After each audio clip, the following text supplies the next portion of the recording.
Our reserve, I think, is special. I'm so happy to be here. Brenda Miracle was born and raised here on the Six Nations of the Grand River. She says she was excited to vote and hopes the newly elected leadership will uphold high standards. Honesty, integrity, be like a community member, and when community members come to you with a concern, listen to us.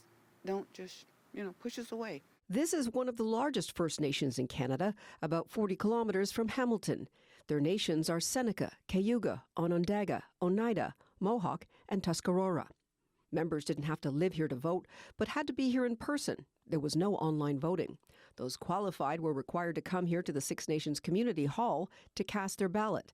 The newly elected chief and 12 council members will have their hands full.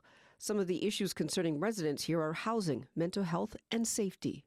Do you know how many people we lost to drugs this year? Overdoses and murders? It's, they need to cut down on that. Do something about, I don't know what. Everybody has to vote. Different things are changing all through here, eh? And some things ain't right, and some things need to be changed. The councillors that are running, I talk to all of them.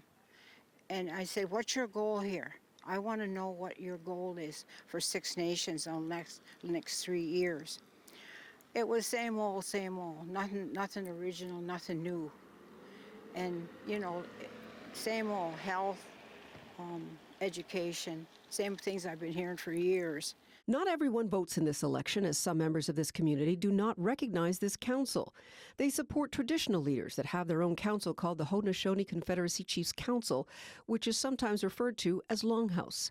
Some see their role as primarily cultural, as opposed to the administrative functions of the Six Nations elected council that handles issues like roads, safety, and housing.